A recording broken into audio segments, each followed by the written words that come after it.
Well, I was not expecting that. I was not expecting him making another Doctor Who video because the similar episodes burned me out. And they burned me out of loving this show, even though I was a fan of it for years and years.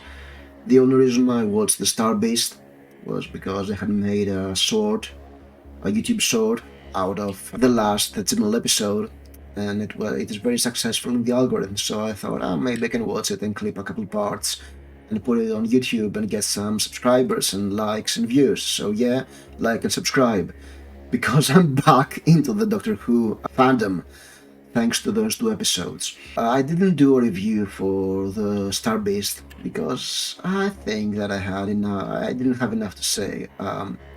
Watching the Starbase felt like a return to good old Doctor Who. And that's a huge compliment because Doctor Who hasn't felt like Doctor Who for years and years, not just the Signal era. Most of Moffat era did not feel like Doctor Who, and I'm a big Moffat fan, and I thought that overall the seasons starring Matt Smith and Peter Capaldi, on average they had better episodes than the first 4 seasons, but still they did not feel like Doctor Who. And now the Star Beast comes along and we're back into classic New Who. It was a fun episode. It felt a lot like a filler.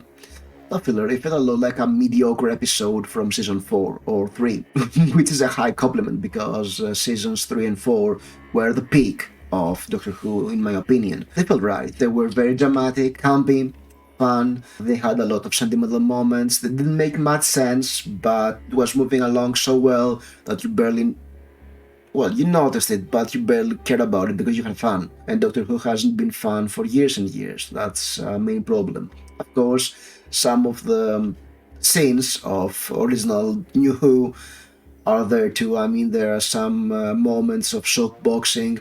There is some mentions of LGBTQ elements that stick out as much as an awkward erection. There was the whole boxing of Donna and Rose in the Starbase. That was pure Russel T Davies cringe. The combination of boxing and being very subtle about having LGBTQIA elements was overload for many people, but I felt home at this moment. At this moment, I was like, yeah, that's Doctor Who. That's Doctor Who with all the good and the bad. Yeah, I know. I know people are annoyed because Doctor Who went to the dogs with this part, but it was always there. Actually, Doctor Who was the show that, as everything went woke, it got based. And Russell T Davies was never subtle about wanting to include people like him in the show, and he did it. I mean, Doctor Who was the patient zero in the whole wokeness thing. So I can't blame the show for that. In episode 2, which I'll talk about in a bit later, it was just a blink and you miss it part. So yeah, and a foreshadowing for what's coming next. So whatever. People shouldn't be outraged about this if they're Doctor Who fans, because we all remember the random gay person in every Doctor Who episode from between seasons 1 and 4. I mean, if you're a fan, you know that. Or if you're a fan, you go back to the earlier seasons, you'll notice that. Once you start to notice it, you want to notice it, believe me. It's just that in our day and age, people notice that. And they are getting frustrated. Or, they're just homophobic. But yeah, I can do nothing about this. The Star Beast had all the goods and the bad. And you know what? After having some very disrespectful remakes and reboots and sequels and whatever, it feels great that Russell T Davies took a creature from the Doctor Who comics. It was actually created by Dave Gibbons of The Watchmen and Pat Mills. Now, since they have the technology to depict this creature, they did, and it felt very fun. It felt like a mix of Gremlins and E.T., and the twist that comes halfway into the episode was just amazing. I have to say that it was one of the best paced Doctor Who episodes I've watched. In my experience, a lot of Doctor Who episodes either are one-offs that feel very rushed towards the ending, or they are two-parters that feel padded.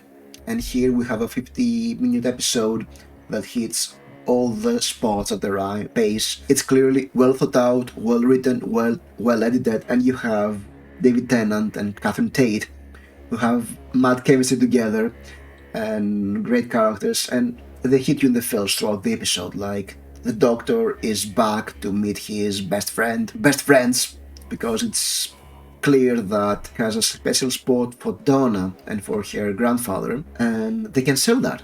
That's one of the best elements in Donna as a companion, and this is my favorite, because it's clear that they are friends and she views him as an equal, which is rare for Doctor Who companions. She's not another love struck young woman like almost every other companion. She is clearly a grown woman who is not wooed by that skinny spaceman. And that brings me to the second episode that has one of the more unfortunate titles in the whole series. It's Wild Blue Yonder, which I get why they named this episode like that, but being British, I was totally lost. The first I was like, this title sounds stupid. And I have to admit that this episode was pure greatness. It felt like a spiritual successor to Midnight. It actually takes the well-played trope of Doctor and companion trapped in a spaceship that is in danger, that was done to death. I mean, there is at least one Event Horizon ripoff in every Doctor Who season, especially in the Russell T Davies era. But here they hit the spot just right, because it's Doctor and Donna trapped in a spaceship and trapped with themselves and having to rediscover themselves in the spaceship. And I have to admit that the beginning was a bit slow, a bit too. There was this great atmosphere of dread and decay and a lot of emotionality. What I like a lot in Russell T Davies that we lost with the other two showrunners was the emotionality. Russell T Davies is never subtle. He's very melodramatic, but it fits the tone.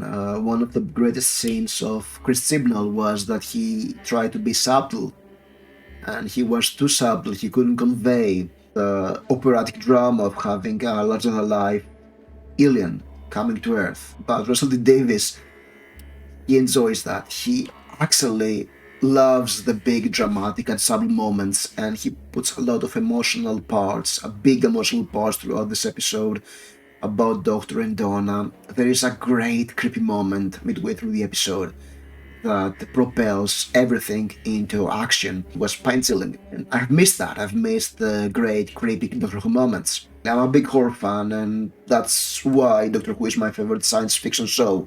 It's not Star Wars, it's not Star Trek, it's not Babylon 5, even though it's close. It's Doctor Who, because Doctor Who really knows how to get creepy, and knows how to creep you out and make you hide behind the sofa. That's amazing. That's something I do enjoy, that makes the show very different, and having that my arms are long scene is like pure Doctor Who creepiness. It's up there with Midnight, and I think that the way it resolves, it's Russell T Davies. It's not subtle. It's very dramatic, and yeah, it's campy. It's the good kind of camp, and I enjoy that a lot. And I'm really excited about where Doctor Who is going, and I'm looking forward to seeing the next episode, the Christmas. No, it's Giggles. That's the third and final Tennant episode, and then it's the Christmas special with the new Doctor, and I'm really excited to see where this is going. I know there are people complaining about, but it feels like Doctor Who. Even the parts that people complain about, they are the DNA of Doctor Who. They were there where the show was rebooted in 2005, and I have no objection with it going there back there. It's part of what made it different back in its era. It's about representing who we are as a species and loving everybody and caring about everybody, which is what made the 10th Doctor such a beloved character. He was a humanitarian. He loved everybody and cared about everybody. And even seeing him like the way he is in those two episodes, older and maybe more cynical, more tired, more worn out, having a different personality, because he's not 10 anymore. He's what, 13 and a half? Or 14 minus? I don't know. Nobody cares at this point. It has been retconned that numbers don't count anymore. And yeah, I'm really excited where this is going. It feels like Doctor Who again, and I wasn't expecting that. It delivers on all the things that Doctor Who is about, something that Moffat's era failed, because it got very complicated and very, wibbly wobbly, timey wimey stuff. especially after season 6. And after that, I bluttered enough about Doctor Who. I don't know if people still care or not about it.